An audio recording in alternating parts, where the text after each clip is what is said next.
Dana White, UFC president, has a major announcement on the show today. Did you watch those baseball games last night? Did you? I know you're a busy guy. And you're a Boston guy, so the Red Sox are out. You don't give a rip, right? Yeah, that's well, but Brady's back. I'm happy about that. Oh, heck yeah. Awesome. It's great. I was on a plane flying, and I missed that game and bummed me out. They look good. Yeah, I wanted to see it. I'm All right, pumped. so before we get to the major announcement. But yeah, I did. I actually watched the Cubs game. I watched the end of the Cubs game. Wasn't that great, though? Awesome. Isn't that great American television? Love it. That Yep. stadium in San Francisco. It was cool. Last time I saw you, I think, was in San Francisco. So let me start. First of all, I got a bone to pick. So in the NFL, if two guys punch, it's a $28,000 fine. Mike Tomlin almost tripped a player. It's a $100,000 fine. So Conor McGregor and Nate Diaz at this crazy press conference, and I read there's going to be a $250,000 fine. Now, the Nevada Athletic Commission levies the fine. Doesn't that seem outrageous? Insanity. It's ridiculous. It's insane. So did you fight? Did you go to the Nevada Athletic Commission and fight for your guys? Listen, it's we're regulated by the Nevada State Athletic Commission, and I don't know if these guys don't get together and talk before they go in and do these things and try to make sense of what they're, and now there's a new commissioner on there, listen, I don't want to go popping off at the mouth here and getting myself in trouble either, but ridiculous. I thought it was absurd. Insanity. You go look at the NFL and the revenues in the NFL. Now, these fines are tied to percentage of belt or percentage of purse. So I understand that. But to me, the Nevada Athletic Commission's got to get out of. What if Mayweather made $100 million for a fight and you docked 5% of his fight for a thrown water bottle at a presser? Throwing water bottles at a presser. Not one of my. Listen, I'm not thrilled about it when it happened, and we did the best we could to contain it at the time. But throwing, come on, it wasn't the end of the world. Here's the other problem. The other problem with that is Conor McGregor, hit me yesterday and said, "I don't ever want to fight in Nevada again, ever." Now, how does that make sense for the state of Nevada? That you're going to try to find this kid and Nate that much money? It just makes people not want to come fight in our state. And that's not a good thing. And guess what? Conor McGregor doesn't need Nevada. No. He can fight anywhere. He can fight in Ireland, He can fight in Iowa. He can fight in Iowa, okay? We can put his fight on an island off the coast of anywhere. Pay-per-view is such a large part of your business. You can fight anywhere. Just makes no sense for the state and it's just terrible. Okay, so here we go. We have a major, and for the record, Conor McGregor fights Eddie Alvarez. That's UFC 205. That is in New York. Now, I defended you the other day. Uh-oh. I said this the other day. A lot of people, Kevin Iolde was like, what about the weight classes? And I said, time out. When you've worked as hard to get to New York, right, and you get to New York, I don't care about weight classes. You got to have a superstar on the card. What's he talking about? Well, there was an article a couple weeks ago, and people said, Conor McGregor, what weight class? Don't make a mockery. And I said, just put him on the card. I don't care what he's fighting at. I don't care what division he's fighting at. Kevin Iolde's out in left field sometimes. I mean, he's crazy. I mean, we're going into New York for the first time ever, and the goal was to bring the biggest, baddest card we could bring. The biggest card ever in UFC history going into New York. So, listen, people are always going to have opinions. I think sometimes your MMA, your UFC MMA, they love this sport. You have created something they love. It's not traditional. So a lot of young guys, bloggers, and media, they feel some ownership with UFC. Well, here's the thing. If you wanted to attack us over weight classes, I mean, the Nate Diaz fight was something to really go after. I mean, that was ridiculous, but that's what they wanted. What are you going to do? Those two wanted to fight each other twice, so. I tell you, it's the best fight I've seen. I said it on the air the next day. Diaz McGregor. I was in my house with 5 guys, all age groups, old people and young kids. It was the best fight I've seen. You were in Boston. I was in Las Vegas. I think you said 20 years. I heard your show when you said that. Yeah. It's one of the best fights I've ever seen in my life. It was incredible. I agree. Okay, so let's make it might not have been right, but it was great American sports. You deal with it. It was an awesome fight. Major League Baseball the other day made the Dodgers play on Sunday, then on Monday fly cross country, and a lot of people speculated it's because baseball wants the Cubs to win the World Series. Leagues do what they do, okay? That's just what they do. You do what you do to get the card. It's great. Okay, here, let's make the major announcement, Dana White. Well, the thing that everybody's been waiting for a good year, Ronda Rousey is back. Ronda Rousey is going to be back. She will fight December 30th for the title. So that will be UFC 207 in Vegas. In Vegas against Amanda Nunes for the title. Okay. The champ is Amanda Nunes, who took the title from Miesha Tate. That was now in the women's division, a lot of upsets. I mean, this is the way it works. Now, she is Amanda Nunes she was the girl at the T-Mobile Center when they were booing Cormier because of his style. She stole the card. Right. She is a boxer. This is not the world's best matchup, is it, for Ronda Rousey? Well, the thing is, Ronda Rousey has been the biggest, baddest female fighter on the planet now since we got into women's fighting. And, Ronda had a bad loss, obviously, and lost her title. But, she's still Ronda Rousey at the end of the day. Okay. So when you talk about bad matchups for Ronda, it's just about Ronda coming back.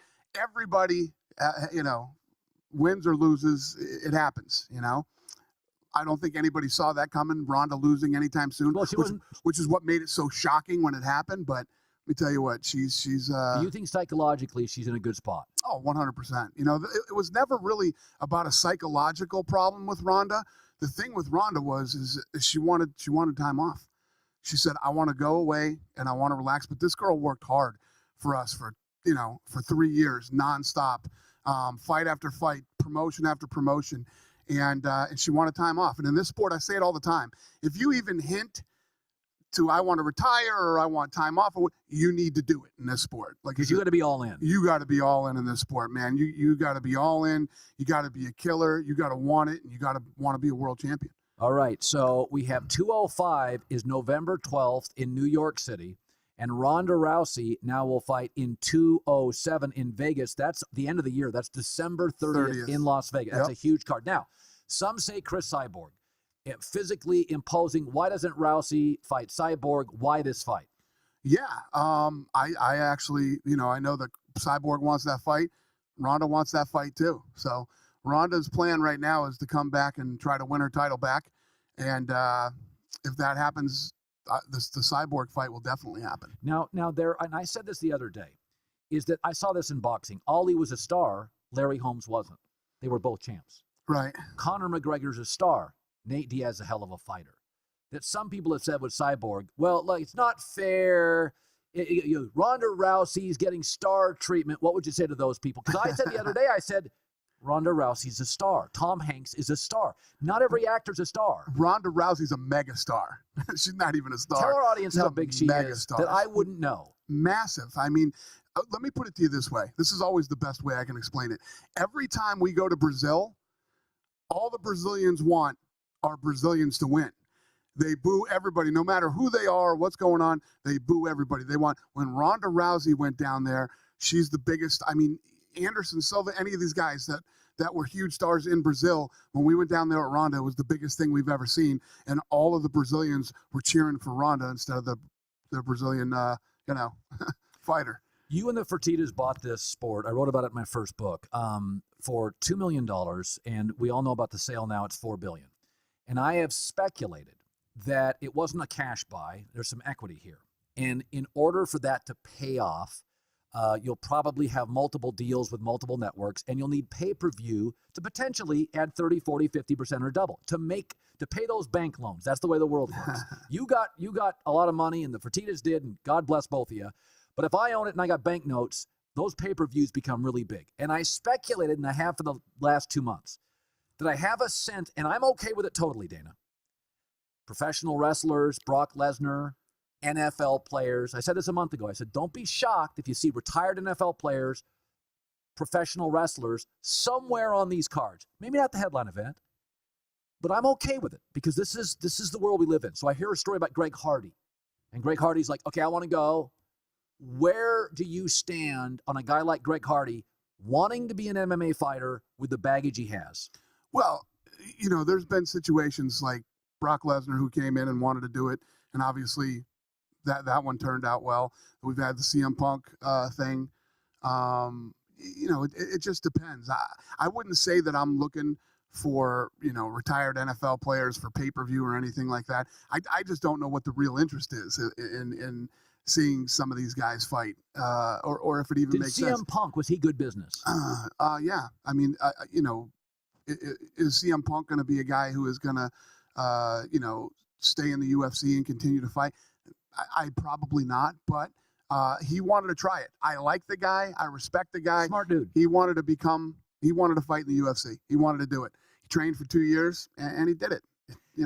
When CM Punk was devoured, it had a pit bull beach ball feel to it. It was over. Is that good or bad for your sport? How did you view that being a one-sided affair that was virtually over 8 seconds in when the takedown? Yeah, it wasn't it wasn't great for the sport. It didn't hurt the sport. Either way, he wanted to do it, and he did it. For me, I grew up in the era of Ali Frazier. So I would like to see McGregor and Diaz face again. But you have a business to build. You can't just keep giving the fans, for years and years, the NFL had blackouts. You can't give the fans everything they want every fight. What is the future of Diaz McGregor in your opinion? Because they're clearly evenly matched. I didn't want to do Diaz McGregor too. I tried to talk. Why? Because it doesn't make sense. First of all, Conor is the 145-pound champion, right? Diaz is fighting at 170, and it was one of those times. There was an injury. Yes. Guy pulled out of the fight. McGregor and Diaz ended up happening.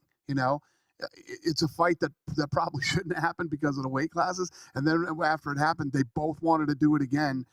So we did it. But at the end of the day, Diaz, the bigger guy, you'd rather than not. It doesn't make sense. It just doesn't make sense. Was it fun? Okay, so it was unbelievable, and it was an incredible fight, and all that. But when you have two guys in weight classes, and McGregor is a legitimate, very, very good fighter, right?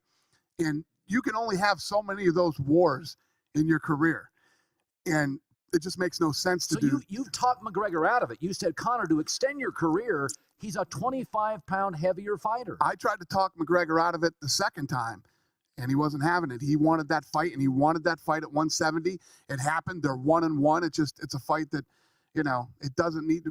What I'll tell you right now, you got Conor McGregor, who's the 145-pound champion, and you got Eddie Alvarez, who's the 155-pound champion.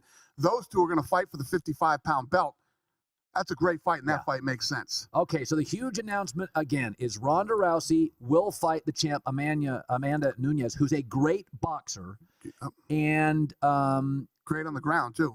So what kind of, just throw it out there, was it hard to put it together? Because some fights are easy. Some fights, you get along with Rousey very well. I've seen you guys get along very well. Yep. Did Nunes wait for this? Did Amanda wait for this? She was okay with it? No, Amanda has been ready to fight whoever we wanted her to fight. So she didn't have a favorite. She's ready to defend her title against whoever. And obviously, for somebody like Amanda who beat Miesha Tate. Tate, God, look at that. Is has been the second best fighter in the world for 7 years behind Rousey. Miesha Tate is awesome. She went in and she destroyed Miesha Tate. So for her coming off a fight like that and now having the opportunity to fight Ronda Rousey, huge for Amanda. So this just came down to you making a decision, and you thought that was the best matchup. Mm-hmm. It had the most star appeal. It's the best matchup now. Absolutely. What if Rousey loses? Oh, people win and lose. It happens. Do you think it would be her last fight? It's the sport. I don't know. When you talk about somebody, you got to see the fight first. How did the fight go? What type of a fight was it? Was it an absolute war and she loses by split or anything like that, or gets caught or whatever? You have to see the fight before you can determine whether you think somebody should or would retire. How come you don't wear fancy suits like Vince McMahon since you became a zillionaire? I'm not a big suit fan. You like soup, not suit. Yeah, I like soup a lot. I'm not into suits. I can't get out of my suit fast enough when after a fight. I know. That's one of the things we love about you, Dana White. Great seeing you. Great. Congratulations on the announcement. Thanks. It will be Ronda Rousey, Amanda Nunes. That will be UFC 207 in Vegas, December 30th. Don't forget, November 12th is Eddie Alvarez, Conor McGregor. That's UFC 205. That's in New York City, Madison Square Garden. Finally, the sport arrives in the city, Gotham. It's the